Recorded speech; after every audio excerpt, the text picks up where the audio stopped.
រឿងរ៉ាវដែលមនុស្សធ្វើឲ្យឆ្មាស្អប់យើងទាំងអស់គ្នាដឹងហើយថាឆ្មាគឺជាសត្វដែលមានអាចកំបាំងទោះបីជាពួកវាគួរឲ្យស្រឡាញ់ក៏ដោយក៏ពួកវាត្រូវបានគេដឹងថាជាសត្វដែលមានអារម្មណ៍ប្រែប្រួលលឿនផងដែរហើយខណៈពេលដែលអ្នកខិតខំប្រឹងប្រែងអស់ពីសមត្ថភាពដើម្បីធ្វើឲ្យពួកវាមានសេចក្តីសុខតាមរយៈការផ្ដល់ក្តីស្រឡាញ់យ៉ាងច្រើនការលេងជាមួយនិងការផ្ដល់នំចំណីនោះការយកចិត្តទុកដាក់មួយចំនួនរបស់អ្នកដែលកើតចេញពីបំណងល្អក៏អាចធ្វើឲ្យកូនឆ្មារបស់អ្នកមានអារម្មណ៍ធុញទ្រាន់និងចង់នៅឃ្លាតឆ្ងាយពីអ្នកផងដែរលើសពីនេះទៅទៀតពួកវាអាចនឹងតបវិញដោយការខំកាកវាចនឹងការបំពង់រំខ្នងហើយនោះជារឿងចុងក្រោយដែលអ្នកមិនចង់ឲ្យកើតមានឡើងពីសត្វចិញ្ចឹមរបស់អ្នក 1. ពួកវាស្អប់ការត្រូវបានគេទុកចោលឲ្យនៅម្នាក់ឯងទោះបីជាឆ្មារបស់អ្នកស្អប់ការផ្ដល់ក្តីស្រឡាញ់ខ្លាំងពេករហូតដល់ថប់ដង្ហើមក៏ដោយនោះមិនមែនមានន័យថាពួកវាមិនត្រូវការយកចិត្តទុកដាក់នោះទេឆ្មាដឹងថាអ្នកគឺជាអ្នកថែរក្សាពួកវាដូច្នេះការចាក់ចេញទៅឆ្ងាយក្នុងរយៈពេលយូរពេកនឹងធ្វើឲ្យពួកវាមានអារម្មណ៍ក្រៀមក្រំ 2. អ្នកធ្វើឲ្យមានការផ្លាស់ប្ដូរឆ្មាគឺជាសត្វដែលរស់នៅតាមទម្លាប់ហើយពួកវាមិនសូវចូលចិត្តការផ្លាស់ប្ដូរនោះទេការផ្លាស់ប្ដូរនេះអាចជារឿងតូចតាចដូចជាការប្ដូរប្រអប់ខ្សាច់អនាម័យឬជារឿងធំដុំដូចជាការផ្លាស់ប្ដូរផ្ទះជាដើមទោះជាក្នុងករណីណាក៏ដោយឆ្មារបស់អ្នកនឹងមិនពេញចិត្តនឹងការផ្លាស់ប្ដូរនោះឡើយ 4. នៅពេលអ្នកបង្កើតនិងបណ្ដោយឲ្យពួកវានៅជិតសំឡេងខ្លាំងសំឡេងតន្ត្រីខ្លាំងការស្រែកឡូឡាការច្រៀងខារ៉ាអូខេនៅក្នុងបន្ទប់ទទួលភ្ញៀវការសើចក្អាកក្អាយរំខានគេសំឡេងកាំជ្រួចនិងសំឡេងការដ្ឋានសំណង់សុទ្ធសឹងតែជាសំឡេងដែលខ្លាំងហួសហេតុសម្រាប់ត្រចៀកតូចរបស់កូនឆ្មា 4. អ្នកបណ្ដោយឲ្យពួកវាមានអារម្មណ៍ធុញទ្រាន់ការមានបរិស្ថានរស់នៅក្នុងផ្ទះដែលមិនដែលផ្លាស់ប្ដូរតតែសោះក៏អាចធ្វើឲ្យឆ្មាមានអារម្មណ៍ធុញទ្រាន់បានដែរការទិញប្រដាប់ក្មេងលេងអន្តរកម្មថ្មី Interactive Toys ឲ្យពួកវាអាចជួយជំរុញស្មារតីរបស់ពួកវាហើយថែមទាំងធ្វើឲ្យពួកវាមានភាពស៊ាំនិងមានអារម្មណ៍ធូរស្រាលជាមួយនឹងការផ្លាស់ប្ដូរផងដែរ 5. ការណែនាំសមាជិកទីរកថ្មីរបស់អ្នកការស្វាគមន៍សមាជិកគ្រួសារថ្មីអាចជាសម្ពាធមួយសម្រាប់សត្វឆ្មាដូច្នេះកុំរំពឹងថាពួកវានឹងស្រឡាញ់ទីរកថ្មីរបស់អ្នកភ្លាមនោះឡើយទោះជាយ៉ាងណាក៏ដោយវាមានវិធីជាច្រើនដើម្បីធ្វើឲ្យពួកវាទម្លាប់នឹងសមាជិកថ្មីដែលទើបនឹងមកដល់នេះវិធីទាំងនោះរួមបញ្ចូលទាំងការចាក់សម្លេងទារកឲ្យពួកវាស្ដាប់មុនពេលអ្នកសម្រាលកូនផងដែរ 5. ការចាប់កាន់កន្ទុយរបស់ពួកវាក្មេងតូចចូលចិត្តទាញកន្ទុយឆ្មាណាស់ប៉ុន្តែកុំបណ្ដោយឲ្យពួកវាចាប់កាន់វាឲ្យសោះឆ្មាពិតជាស្អប់ខ្លាំងណាស់ក្នុងការត្រូវបានគេចាប់កាន់ឬទាញកន្ទុយរបស់ពួកវា 7. ការងូតទឹកឲ្យពួកវាឆ្មាតែងតែសម្អាតខ្លួនប្រាណដោយខ្លួនឯងនិងលិតខ្លួនវាឲ្យស្អាតប៉ុន្តែយូរម្ដងការងូតទឹកឲ្យពួកវាក៏ជារឿងចាំបាច់មួយដែរហើយឆ្មាគឺពិតជាស្អប់ការងូតទឹកខ្លាំងណាស់ 8. ក្លិនខ្លាំងជាទូទៅឆ្មាគឺជាសត្វដែលមានភាពប្រកែកខ្ពស់ទៅនឹងក្លិនជាពិសេសក្លិនដែលចេញពីរបស់របរដែលមានជាតិអប់រំក្រអូបដូចជាទឹកអប់ឬទឹកបាញ់បំបាត់ក្លិនជាដើម 9. នៅពេលអ្នកផ្សាំខោអាវឲ្យពួកវាសម្លៀកបំពាក់តូចគួរឲ្យស្រឡាញ់អាចជារឿងសប្បាយរីករាយសម្រាប់មនុស្សប៉ុន្តែឆ្មាភាគច្រើននឹងមានអារម្មណ៍ធុញទ្រាន់ខ្លាំងបំផុតប្រសិនបើអ្នកព្យាយាមស្លៀកពាក់ឲ្យពួកវា 10. ការត្រូវគេដាក់ចូលទៅក្នុងប្រអប់ដាក់ឆ្មាវាមិនមែនជារឿងភ្ញាក់ផ្អើលនោះទេដែលឆ្មាភាគច្រើនស្អប់ការចូលទៅក្នុងប្រអប់ដាក់សត្វចិញ្ចឹមគ្រាន់តែស្រមៃមើលថាត្រូវគេចាក់សោចិត្តហើយយកទៅណាមកណានៅក្នុងនោះទៅមើល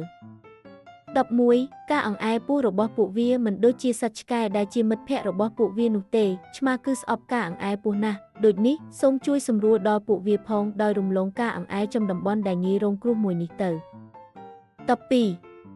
ការប្រឡូកប្រឡាក់ជាមួយមនុស្សប្លែកមុខសូមយកចិត្តទុកដាក់លើប្រតិកម្មរបស់ឆ្មារបស់អ្នកនៅពេលដែលមានមនុស្សមិនស្គាល់គ្នាចង់អង្អែលពួកវាប្រសិនបើពួកវាចង់លេងជាមួយពួកវាភាគច្រើននឹងដើរចូលទៅជិតនិងបង្ហាញឥរិយាបថទ្រាប់អានបន្ទាប់ពីបានហិតក្លិនមនុស្សម្នាក់នោះរួចបើមិនដូច្នោះទេពួកវានឹងដើរចេញទៅបាត់ដែលក្នុងករណីនេះអ្វីដែលល្អបំផុតគឺត្រូវទុកលំផ្ទាល់ខ្លួនឲ្យពួកវា 13. នៅពេលអ្នកផ្ដល់ចំណីអាហារដែលខូចគុណភាពឲ្យពួកវាចំណុចមួយនេះហាក់ដូចជាមិនបាច់និយាយក៏ដឹងដែរប៉ុន្តែឆ្មាគឺស្អប់អាហារដែលខូចគុណភាពខ្លាំងណាស់ពួកវាមានភាពប្រកែកខ្ពស់ទៅនឹងក្លិនហើយប្រសិនបើមានអ្វីមួយខុសប្លែកពីធម្មតាបន្តិចពួកវានឹងដើរចេញភ្លាមសូមប្រាកដថាអ្នកបានពិនិត្យមើលស្ថានភាពនិងកាលបរិច្ឆេទផុតកំណត់នៃអាហាររបស់ពួកវា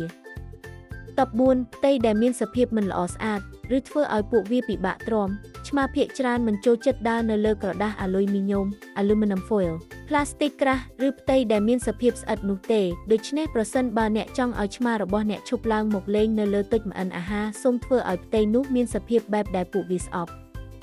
15 15ការត្រូវគេពោឬលើក3ប្រហែលជាអាចចាត់ទុកជាច្បាប់លេខ1សម្រាប់ការប្រកៀកប្រកិតគ្នារវាងឆ្មានិងមនុស្សអ្វីដែលល្អបំផុតគឺត្រូវរង់ចាំរហូតដល់ឆ្មាដើរមករកអ្នកដោយខ្លួនឯងដើម្បីទាមទារការយកចិត្តទុកដាក់15នៅពេលអ្នកមិនសម្អាតប្រអប់ខ្សាច់អនាម័យរបស់ពួកវាសាកស្រមៃមើលពីការប្រើប្រាស់បង្គន់ដែលលោកខ្វក់មើលទៅគួរឲ្យខ្ពើមណាស់មែនទេ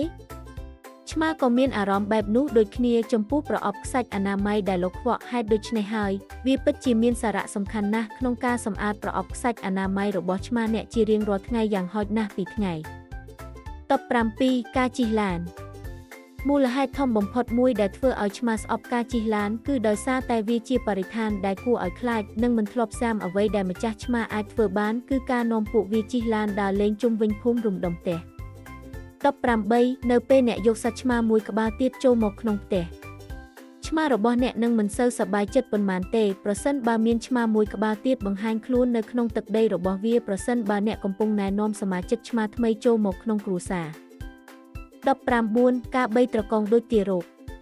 មនុស្សមួយចំនួនពោលឆ្មាដូចជាពួកគេពោលទារកទៅនឹងកើតរបស់ពួកគេដែរប៉ុន្តែការធ្វើបែបនេះអាចធ្វើឲ្យពួកវាមានសម្ពាធផ្លូវចិត្តខ្លាំងដោយសារតែវាដាក់ពួកវានៅក្នុងស្ថានភាពមួយដែលមិនអាចរត់គេចខ្លួនបាន20ការបញ្ច្រកថ្នាំឲ្យពួ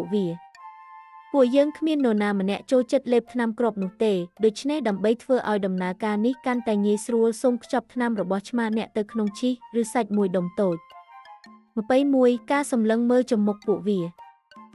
ការសម្លឹងមើលចំភ្នែកគ្នាក្នុងរយៈពេលយូរអាចត្រូវបានគេចាត់ទុកថាជាសញ្ញានៃការចង់ត្រួតត្រានិងការកាចសាហាវដែលជាការគំរាមកំហែងដល់សត្វឆ្មាដូច្នេះសូមជៀសវាងការប្រកួតសម្លឹងមើលមុខគ្នាជាមួយពួកវា22ការសិតរោមឬសម្អាតរោម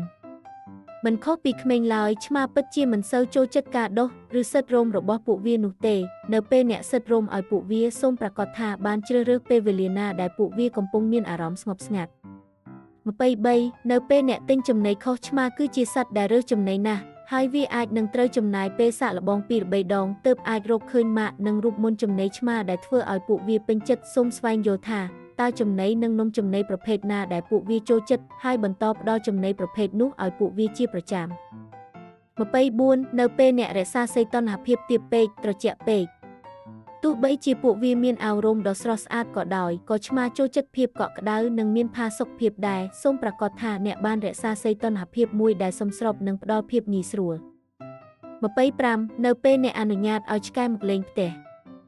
សត្វឆ្កែអាចបង្កភាពគួរឲ្យខ្លាចដូចគ្នាដូច្នេះសូមប្រាកដថាឆ្មារបស់អ្នកមានកន្លែងលាក់ខ្លួនដ៏មានសុវត្ថិភាពមួយដែលអាចចូលទៅដល់បានយ៉ាងងាយស្រួលប្រសិនបើពួកវាមិនចាប់អារម្មណ៍ក្នុងការប្រឡូកប្រឡាក់ជាមួយសត្វឆ្កែនោះទេ26ការមិនមានប្រអប់ខ្សាច់អនាម័យគ្រប់គ្រាន់ចំណុចមួយនេះគឺអាស្រ័យទៅលើសត្វឆ្មានិងផ្ទះរបស់អ្នកឆ្មាមួយចំនួនគឺរើសកន្លែងបត់ជើងណាស់ហើយពួកវាតែងតែចង់បានប្រអប់ខ្សាច់ដែលស្អាតជានិច្ចការមានប្រអប់ខ្សាច់ច្រើនក៏ជួយការពារកុំឲ្យមានការដណ្ដើមគ្នាឬណែនណាន់តាន់តាប់នៅក្នុងប្រអប់តែមួយផងដែរប្រសិនបើអ្នកមានឆ្មាច្រើនជាងមួយក្បាល27ការកាត់ចង្វាក់ពេលលេងប្រសិនបើអ្នកបំរុងនឹងចាប់ផ្ដើមលេងជាមួយពួកវាហើយនោះពេលវេលាលេងគួរតែមានរយៈពេលសមរម្យមួយឆ្មាគឺស្អប់ខ្លាំងណាស់នៅពេលដែលអ្នកធ្វើឲ្យពួកវាមានអារម្មណ៍រំភើបចង់លេងខ្លាំងហើយស្រាប់តែកាត់ផ្ដាច់វាចោលភ្លាមនោះ28ការត្រូវគេដាស់ឲ្យភ្ញាក់ពីដេក